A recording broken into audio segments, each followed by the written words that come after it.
husband is still in the military police? Yes, my husband's still in. He actually was prior service, so he did time before college. He got out, did college, and then went back in. So he's been in for over 26 years.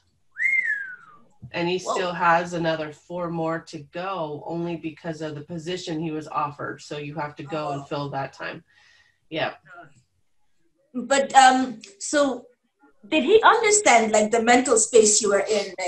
Like you just left something, what was particularly your entire life, and now you're in a civilian space where you're not mentally prepared for this drastic change. So how supportive or how understanding was he in this transition period?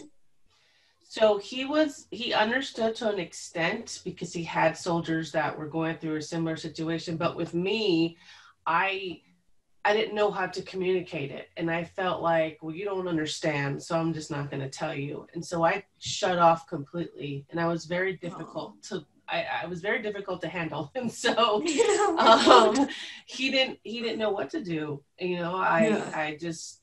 He tried to give me space, but he tried to understand. So it was difficult. It was a difficult transition period in the family, with the family and the home. So, I had to learn how to just reach out, because I did not like to hear, why don't you go talk to somebody? I was like, I don't need to talk to anybody. I can do this by myself. Yeah. And so, he really tried to be supportive, but then,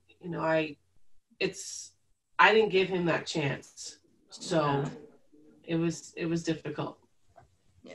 What made you, what happened that made you think, I cannot go on like this? I have to reach out to someone. What was it that really pushed you to like, okay, keeping silent does not help me so far. Let's try something else. Let's try talking to someone.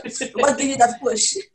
So after I retired, I started to, and I was in my dark place. There was a point in time where I really wanted to end it all. And I called a friend, and she reminded me that I had children and that I did so much with my life. And she was trying to, just tell me all the things that I should appreciate. And it was very hard for me to hear that.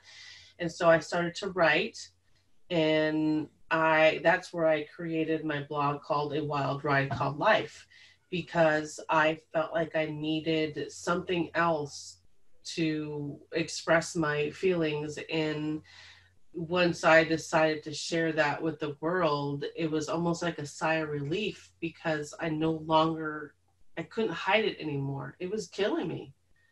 And I had to figure out a way to save myself, but to save other people that were experiencing the same things that I was, because at some point I realized that I wasn't the only one. It wasn't just all about me. There was plenty. Family and kids are there.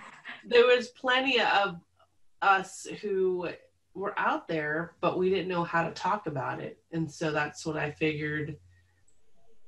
This is where I was pushed in that path. And I think God was like, all right, well, why don't you try this? And I did it, and it was scary, but it's helped.